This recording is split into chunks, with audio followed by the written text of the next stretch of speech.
మత్తయి సువార్త 4వ అధ్యాయము. అప్పుడు యేసు అపవాది చేత శోధింపబడుటకు ఆత్మ వలన అరణ్యమునకు కొనిపోబడెను. 40 దినములు 40 రాత్రులు ఉపవాసముండిన పిమ్మట ఆయన ఆకలి కొనగా ఆ శోధకుడు ఆయన యొద్దకు వచ్చి, నీవు దేవుని కుమారుడవైతే ఈ రాళ్ళు రొట్టెలగునట్లు ఆజ్ఞాపించుమనెను. అందుకాయన, మనుష్యుడు రొట్టె వలన మాత్రము కాదు గాని దేవుని నోట నుండి వచ్చు ప్రతి మాట వలనను జీవించును అని వ్రాయబడి ఉన్నదనెను. అంతట అపవాది పరిశుద్ధ పట్టణమునకు ఆయనను తీసుకొని పోయి దేవాలయ శిఖరమున ఆయన నిలువబెట్టి, నీవు దేవుని కుమారుడవైతే క్రిందికి దుముకుము, ఆయన నిన్ను గూర్చి తన దూతలకు ఆజ్ఞాపించును, నీ పాదం ఎప్పుడైనను రాతికి తగలకుండా వారు నిన్ను చేతులతో ఎత్తుకొందురు అని వ్రాయబడి ఉన్నదని ఆయనతో చెప్పెను. అందుకు యేసు, ప్రభువైన నీ దేవుని నీవు శోధింపవలదని మరి ఒక చోట రాయబడి ఉన్నదని వానితో చెప్పెను.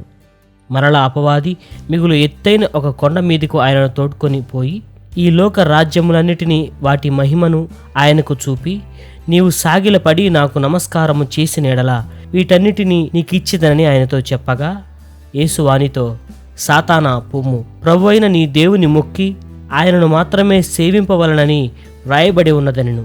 అంతటా అపవాది ఆయనను విడిచిపోగా, ఇదిగో దేవదూతలు వచ్చి ఆయనకు పరిచర్య చేసిరి. యోహాను చెరపట్టబడనని యేసు విని గలిలయకు తిరిగి వెళ్ళి నజరేతు విడిచి జబులూను నఫ్తాలియను దేశముల ప్రాంతములలో సముద్ర తీరమందలి కపెర్నహూమునకు వచ్చి కాపురముండెను. జబులూను దేశమును నఫ్తాలి దేశమును యోర్దానునకు ఆవలనున్న సముద్ర తీరమున అన్యజనులు నివసించు గలిలయు చీకటిలో కూర్చొండి ఉన్న ప్రజలకు గొప్ప వెలుగును చూచిరి.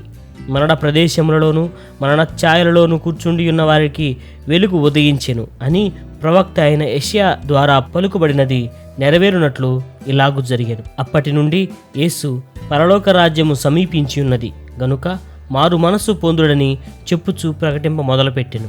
యేసు గలిలయ సముద్ర తీరమున నడుచుచుండగా పేతురు అనబడిన సీమోను అతని సహోదరుడైన అంద్రయ్య అను 2 సహోదరులు సముద్రములలో వలల వేయుట చూచెను. వారు జాలరులు. ఆయన, నా వెంబడి రండి, నేను మిమ్మును మనుషులను పట్టు జాలరులుగా చేతునని వారితో చెప్పెను. వెంటనే వారు తమ వలలు విడిచిపెట్టి ఆయనను వెంబడించిరి. ఆయన అక్కడి నుండి వెళ్ళి జబదయి కుమారుడైన యాకోబు అతని సహోదరుడైన యోహాను అను మరి 2 సహోదరులు తమ తండ్రి అయిన జబదయి యొద్ద దోణిలో తమ వలలు బాగు చేసుకొనిచుండగా చూచి వారిని పిలిచెను. వెంటనే వారు తమ దోణెను తమ తండ్రిని విడిచిపెట్టి ఆయనను వెంబడించిరి. యేసు వారి సమాజ మందిరంలో బోధించుచు దేవుని రాజ్యమును గూర్చిన సువార్త ప్రకటించుచు ప్రజలలోని ప్రతి వ్యాధిని రోగమును స్వస్థపరచుచు గలిలయ అంతటా సంచరించెను. ఆయన కీర్తి సిరియా దేశమంతటా వ్యాపించెను.